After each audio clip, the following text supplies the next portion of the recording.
In this interview, the founder of Snorble talks about what made his crowdfunding IndieGoGo launch successful, but he also shares a powerful 3-step go-to-market strategy and so much more.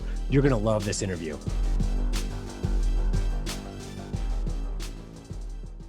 Welcome to another episode of the Harvest Growth Podcast, focused on helping consumer product companies, inventors, and entrepreneurs harvest the growth potential of their product businesses.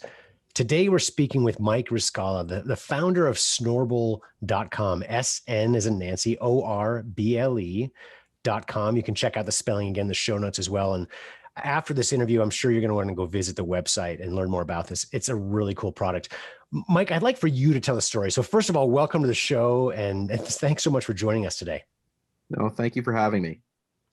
Can you tell us about Snorble? So describe the product and what it does. Yeah, so what Snorble does is Snorble helps kids establish healthy habits that will last their whole lives. And we focused in at the very beginning on sleep because sleep habits are so important. And, like most of us, I didn't have great sleep habits when I was growing up. So what I wanted to do after doing a fair amount of research was really hone in on something that would have real impact for children. And sleep is definitely an area that we're focused on. So what Snorble does is Snorble helps kids get to bed on time without drama. It has them helps them stay in their beds instead of wandering into ours, and helps them wake up feeling refreshed, so we can all wake up feeling refreshed in the mornings. So I'm a father of 4 kids myself. No, we're finally exiting that stage where it's difficult. But I wish I would have known about this. So our youngest is now 12 years old. So we get the occasional visit in our bedroom in the middle of the night, but it's much less frequent than it once was when the kids were a lot younger. So I've been through this, and it's one of the reasons I'm really excited about this interview. Is I think from what I've seen, you guys have done a really cool job with your marketing, which I want to talk about. But also the product is just cool. It's you're helping solve a problem that so many parents have. I mean, basically every parent in the world has an issue with getting their kids to sleep better and learn these habits while young. So help us understand, how does it work? So describe the technology for those who haven't yet been to the website and haven't seen the product, kind of the functionality. For sure. So what we did was we brought an animated character to life to inspire the minds of our children. And that's actually at the core of what we do. We put play at the center of everything we do. So when the kids are inspired and they're playful and they love Snorble, it's much easier for them to play a game that's related to the betterment of their lives, like brushing their teeth or doing these other activities. And what we do in essence is we take them through all the developmental milestones where we celebrate them at every moment. So for every single stage that they go through in order to do things like brushing their teeth or putting on their pajamas or any of these other activities, we basically take them through that until the point where they become a champion at those activities. And those are things that are meant to be done, with the parents. So the parents are part of the experience. It's not a handoff. It's more like this collaborative, rich experience, which gets our kids, off of their phones and into things that will actually help them.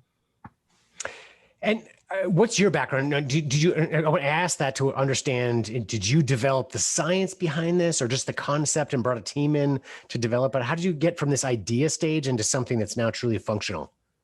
Yeah, so it's a bit of a long story, but I'll take you through I'll try to keep it condensed so it's not boring to everybody out there that's listening.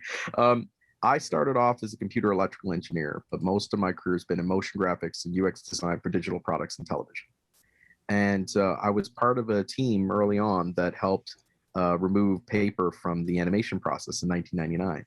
So I was surrounded by all these wonderful creative talents that I was basically like a playground of brilliance all around me, which was awesome.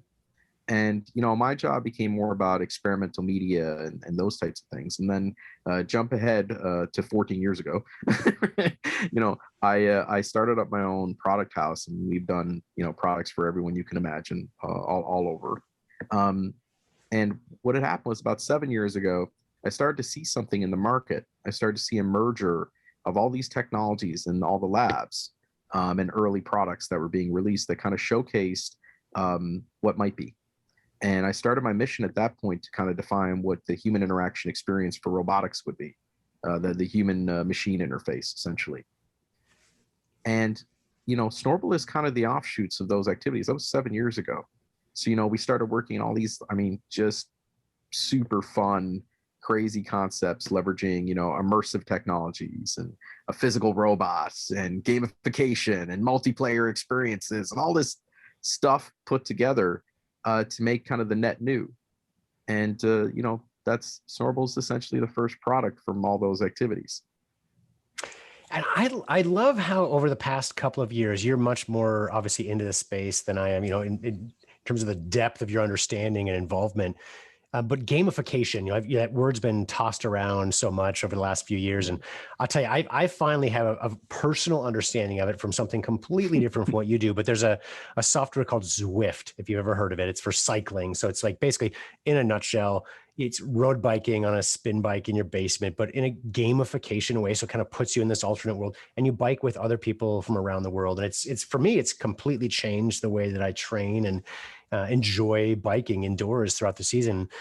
So I love how you've now taken, okay, let's take this gamification idea, turning something into an approach that for the user, right? So in your case, kids and parents as well are involved, turning going to bed into this activity, making it playful, making it fun. So how do you, I'd love to hear the story. Like how is this now fun for kids? How do you make this fun going to bed? Yes. So I'll give you the first step. So have you ever chased your child to the bedroom, for example? Too often. Yeah, that's right. You had 4 kids. I imagine that was a loaded question. I knew the answer to that one. Right. So for example, what happens is we built out this whole backstory around Snorble, right? Where Snorble comes from the land of Lullaby, where all kids' dreams live. And every time a child is born, a Snorble is born, and Snorble is essentially the keeper of that child's dreams. That's the concept. Now, when it's bedtime, when it's ready, when you're about to begin the process of, brushing their teeth and doing all those things where they're going to get ready to actually go to bed, instead of chasing them to the room, Snorble kind of becomes an active participant. Snorble wakes up and says, "Hey, I need to get back to Lullaby. Take me back to Lullaby. We have to begin. I got to get back there now. I need you to get me back there." And what happens is the kids are basically prompted to take Snorble up to the base, where there's like a walk-on music, right? it's a full event, right? And then when they bring Snorble back to the base, there's a reward. The base lights up. There's music. Snorble is so excited. And that moment, what we've done is we removed all the stress of just trying to get them to their bedroom because it's fun, right? So many of us, myself included, I have moments that I wish I had done differently trying to put my kids to bed. And I'm the fun dad, I'm goofy. I make jokes. I have puppets. I do all kinds of weird things with my kids. I love my kids. But when it's at the end of the day, especially during, this horrible time that we all exist in, you're burnt out. And part of this is it's about setting a routine that's consistent and solid. That's part of the science. But the fun is at the core of it. So, so it kind of puts that back in, and make sure that that's at the center. And that's kind of how we do everything,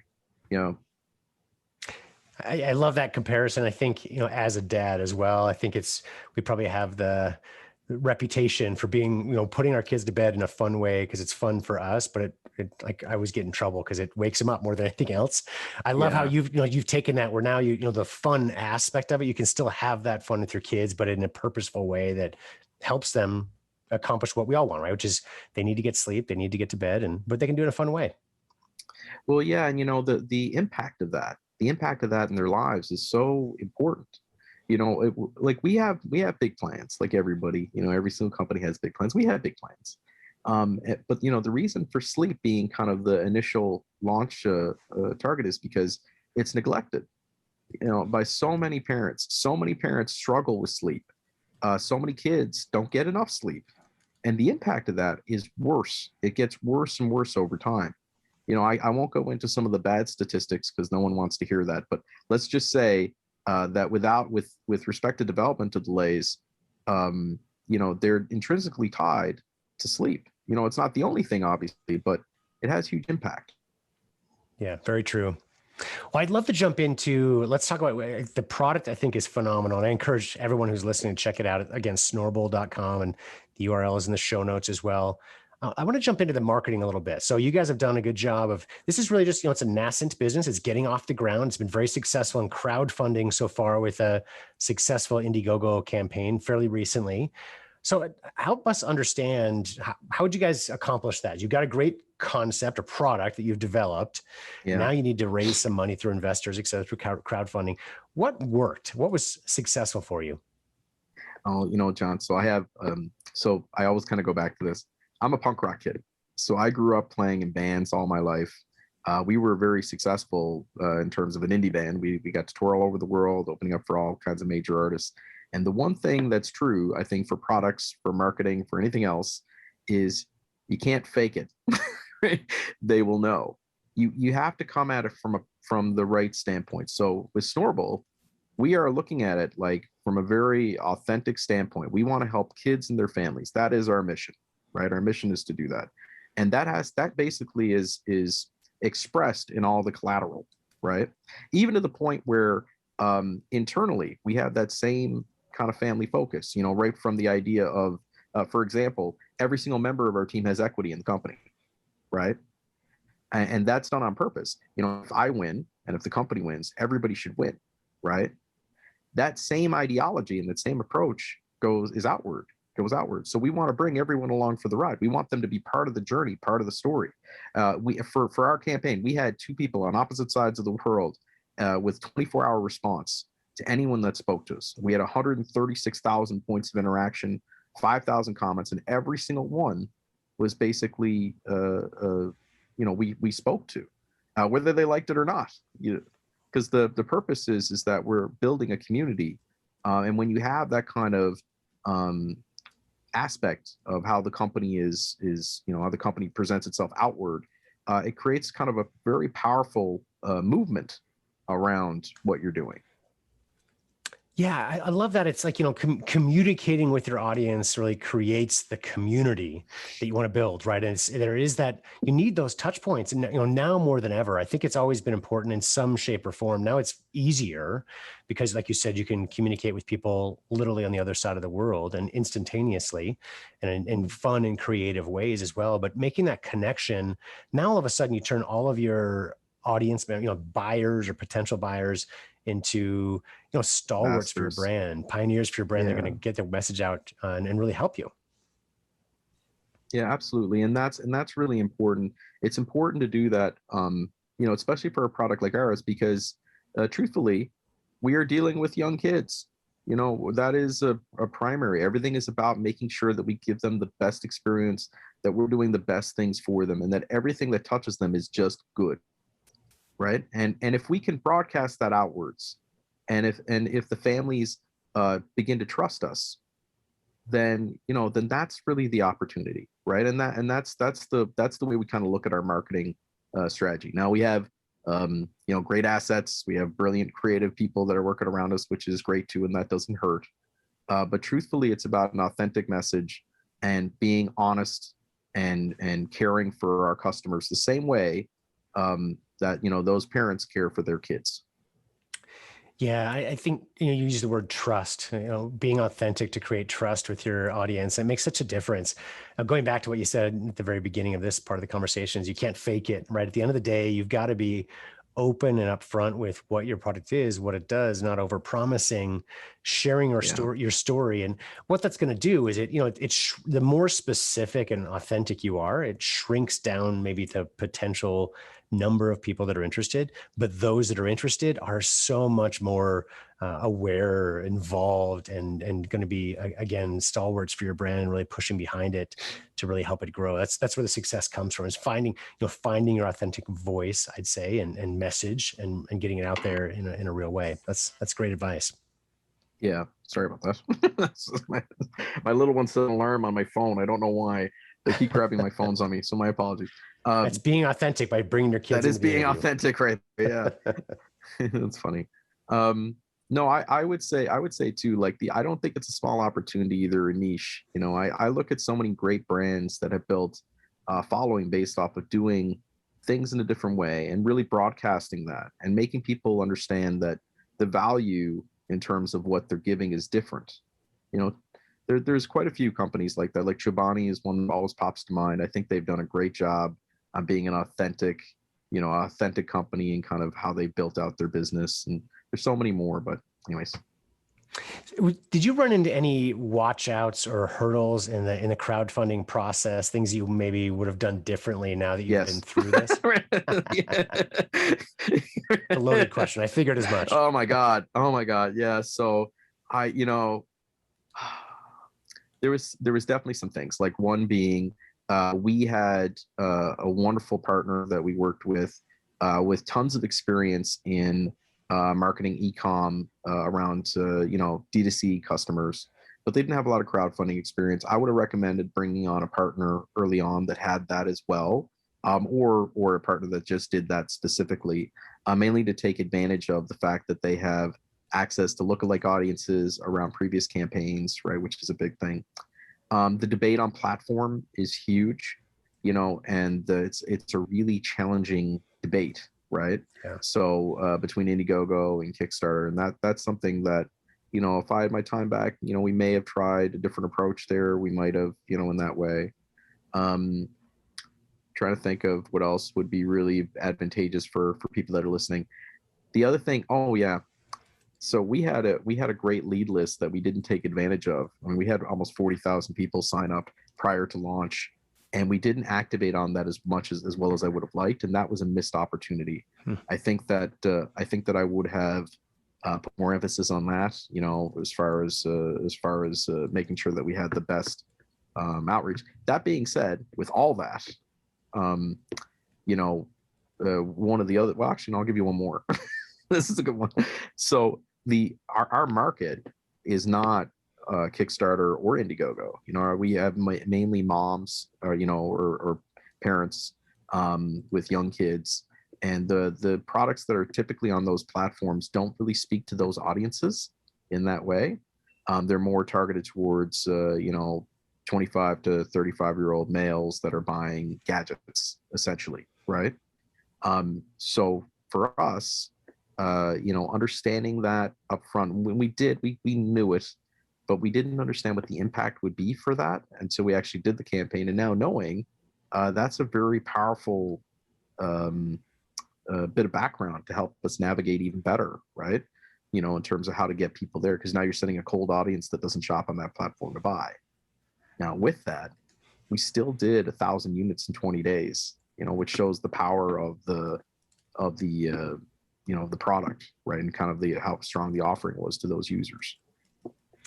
Yeah, I think those are all good points. And something we learned early on, as you and I were talking before, our agency, Harvest Growth, we focus on e-commerce, direct to consumer. And in the early days, as we're building a business, you never say no to any potential client, right? So crowdfunding, sure, yeah, we can do that. And we learned quickly that it's a very different direction, right? Just everything is complete. You use the same tools, right? It seemed easy. Yeah. We do, we're great at Facebook marketing, at Instagram marketing, et cetera. And that's what you use primarily for IndieGoGo or Kickstarter campaigns. But it's so different on how you use it. And that's where, where we've found success. I think in any business, if you can, whether it's choosing partners or choosing your own direction for marketing channels, et cetera, find what fits you best, right? And so for us, we focus on marketing products specifically on a couple of digital channels as well as TV. And when we stray from that, we're less effective. But within that space, we can become better and better. And I think that's the same goes for product marketers, right? So finding out your perfect audience, where is that perfect audience, the easiest place to communicate with them. And again, that might be IndieGoGo versus Kickstarter or crowdfunding versus another avenue. But that audience piece is so crucial because it's how you reach them, and then also the way you talk to them as well. 100%. And, it makes such a big difference in that way. And the other thing that we were hoping for too was, we had understood too that the platforms themselves have a lot of PR agencies watching, right? But they're different depending on the platform, so one might be better in that way than the other one. And it really is about analyzing past campaigns that are similar to yours in order to get the best understanding of what your expectations are and where you're gonna kind of level off, right? Because the standard metrics, the customer acquisition costs and all that stuff, they don't totally apply to this platform, right? It's like you're not gonna, it's a completely different animal.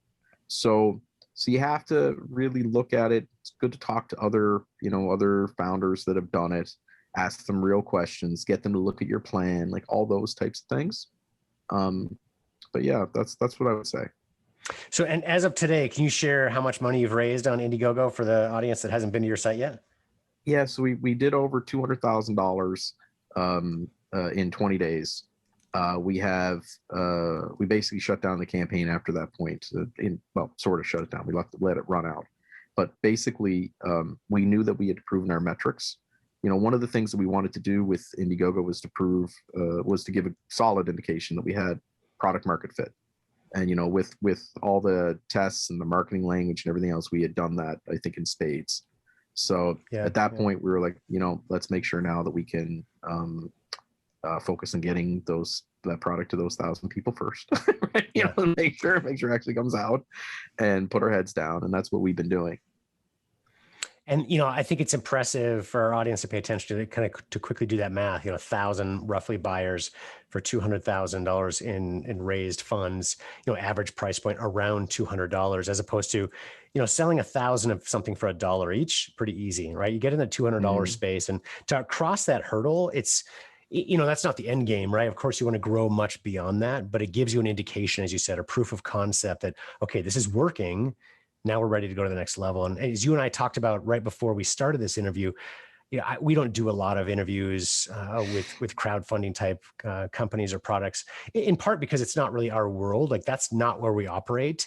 And so many of them that are really successful, and kudos to them, that is like the end game, right? So a lot of people and companies have generated multiple campaigns, raising hundreds of thousands or millions of dollars over multiple campaigns, and really just in crowdfunding. And that's great. But again, that's not our world. We look to work with or talk to companies that really have a vision beyond that. So it's a great starting point. That's what I could see, I could just tell by looking at your site, frankly, that you guys have the next step in mind of where to go from here. So I'd love to hear that. So what, can you share some of your plans now that you've done this proof of concept, you've raised some initial funds, proven the interest. What's next for the business? Yes, we have like a 3-stage go-to-market strategy, and we're using best in class standards in terms of how to do it. First things first is that we have to release a product to a group of people and listen to them, right? Where we basically adapt and improve and tweak and do anything else that we need to do in order to turn them into our ambassadors. That's step one. Step two is once we've listened, and if there's anything that we need to adjust or tweak, we do that. And then we go after kind of a much more broader spectrum release, which would be, big box retail, or, whatever partners are buying, larger orders, right? And then the third step is marketplace. So, a big thing about Snorble is, you can take Snorble to the park. You can take Snorble in your car. You don't have to have Snorble, hooked up to the Wi-Fi the whole time. But there is that opportunity to get exclusive content and, new routines, new games, all these other things, even accessory products like I don't know if you saw the little outfits that you can put on Snorble, or persona technology, right? So there's all these different things that are part of the offering, and our goal then at that point then is to really drive that forward.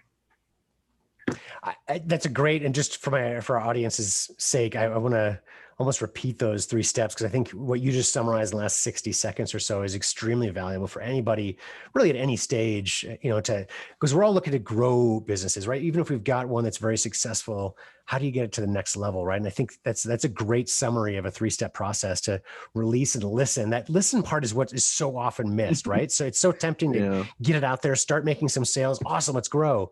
But listening so you can grow even faster, more successfully, tweaking and improving and getting to big boxes a second step. And then, for you, it's marketplace. For other, depending on what the business is, you might call it something different, but it's expanding the offerings, right? So it's additional SKUs, offerings, et cetera. And I think that's great advice and a very simple way for people to have as a take-home learning from this. Oh, thank you, John. We've done this a few times before. I'm lucky to be surrounded by the best in the world as far as our team goes. I'll put them up against anybody. They are just, it's actually so much fun to go to work every day.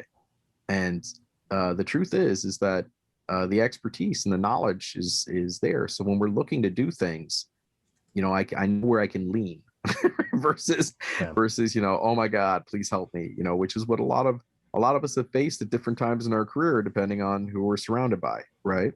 So I've been very fortunate to have such a great team around me for this product and this company.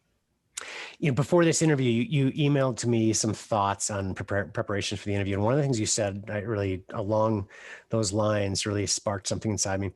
You talked about culture. So the culture, it's because I know we're going to get people in the audience that are thinking, well, yeah, but how do we build this? It's great. We've got this good team. How do I get there? Right. And that's a whole other interview, right? That's a whole other discussion. But I think part of it, and quick, I love the way you worded this. You talked about your culture, that you believe that you can create magic if you believe you can, and you have, right? So it's, if you believe in the magic behind it, and there's the Snorble magic, right? That is in the kingdoms of, the background, the animations, et cetera. But really within the culture, what do you mean by that within your, kind of from an employee culture standpoint? Yeah, this goes right back to authenticity, right? And it goes back to people buying into vision. The difference in what we were doing, what people ask me all the time, how do you get to this person? Or how is it that you have this person that will take your calls or do, and the reason why is I'm honest, I'm fully transparent. I'm not trying to sell them on anything. I'm talking to them like a human, first off. But then the second part of that is it's about vision. When I basically brought Snorble to, the reason why we have a Walt Disney Imagineer on team, for example, or the former global head of product for Black & Decker handling my engineering, the reason why those type of folks are on team is not because they didn't have other opportunities. It's because when I talked to them about the vision and the importance of what this is and why we're going to do this, they were like, I want in. Right? And at that point, it's my job to make sure that everyone follows suit and can stay in line with the vision, but more importantly, that we build a culture of support and nurturing and empathy across the entire team. And that's also a big part of it. A lot of the times, this is the truth for everybody. I've had my mistakes that I've made in building teams and building culture and all that type of stuff. And we've all learned lessons from others. And, I've learned some bad lessons that at one point in time in my career, I was just like, this is not the way to do it. This doesn't feel like me. This doesn't feel like the way I would want to build a company. And once I flipped that switch many, many years ago, basically at that point, that's when people started following me into the fire. I could basically walk right into a burning building and these guys would be right, these guys and gals, I should say, would be right behind me, and I know that. And I would do the same thing for them.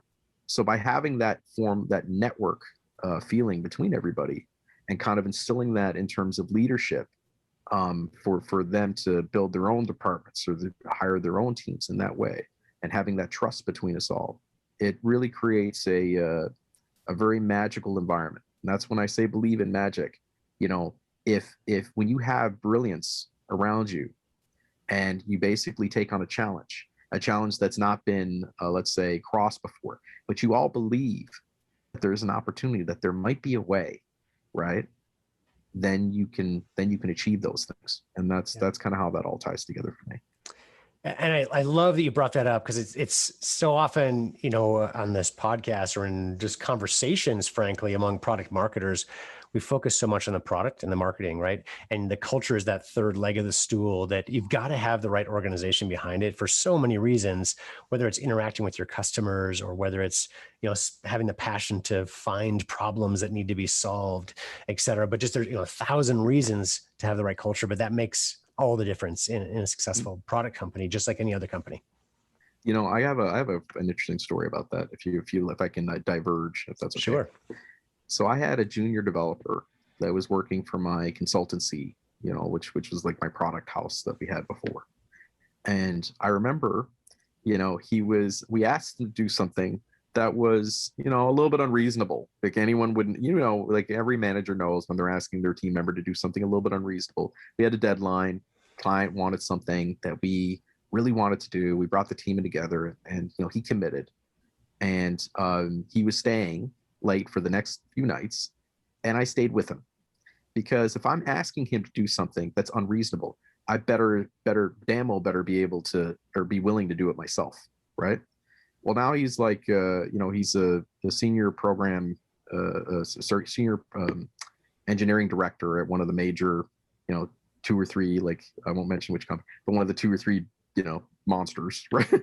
And sure enough, I reached out to him there a little while ago to wish him congratulations on his his promotion, and he reached back to me and talked to me about that time, right? And that's that connection, when you treat people like people and you're aware of the fact that what they're doing is for for the betterment, your betterment, right? As well as, hopefully as well as their own, as long as you can incentivize them the right ways. That's something. And that's what I like to think about building that culture, right? He always knew I had his back, no matter what. The only reason why he ever even left me was because he went to a different country, right? So. Yeah, very important. Mike, this has been a great interview, and I feel like we could talk for hours and learn wisdom at your feet from your past experience that you've shared with us already, and I'm sure there's many more stories beyond that. Is there one more thing that maybe we didn't address, or a question I didn't ask that you think would be helpful for our audience? Yes, I believe that fear is your enemy. I truly believe that. I also believe that you need to be critical of your own ideas and critical of yourself in order to be critical of others. And I am hyper critical of myself and the concepts that we come up with. Even in terms of Snorble, we really vetted that opportunity before we invested, because I knew this was going to be the next portion of my life. So I always say, don't buy into people saying you can't do this, you've never done that before, yada yada yada. That's all background noise, right? But you yourself have to be critical, right? And just don't be afraid. Once you decide to take the commitment, it's okay to fall flat in your face. That's an innovations mindset anyways. You can't do anything new without falling a bunch of times, right? And I really believe that, and that others will take that as a note and follow through with that notion. Thank you. And that's another point I'd love to emphasize, because so often on this show, I talk about how almost every success that's out there, you name it, from my experience at OxyClean, working closely with the founders, that, if it was family owned till the day it was sold for hundreds of millions of dollars, it's really successful exit for them.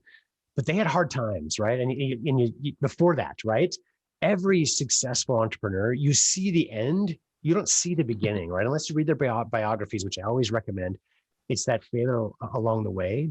I love how you connected that, though. It's don't be afraid of failure, embrace it. It's part of the learning process, right? But be critical, right? So it doesn't mean that every idea is going to be a home run eventually, no matter if you just keep at it. That's not true. So I love that you connect that. Be critical, and if there's some proof out there, some positive side to this, that it's going to come through, then realize there's going to be bumps in the road, of course, but if you keep at it with a good idea that you've been critical about in the beginning, that it will come through, it will shine through in the end. So I like that you connected those two. I think you said that better than I did, so thank you for that. I'm not a wordsmith, but I really appreciate the time, and and I really enjoyed it. So hopefully we'll get a chance to talk again at another point. Absolutely. Well, Mike, I do want to thank you again. And I do want to encourage our audience as well. So for anybody listening, please go to snorble.com. Again, the spelling is in our show notes as well. It's SNORBLE. There'll be a code in our show notes as well to give you a 10% discount if you'd like to try out a Snorble. But at a minimum, go check out the site, just learn about the technology and the product that Mike and his team have put together. Also, be sure to check out harvestgrowthpodcast.com to see other episodes we've recorded. And if you like this episode and you want to learn more about how you can profitably grow your consumer product business, please subscribe to our show and leave us a review at iTunes or Google Play.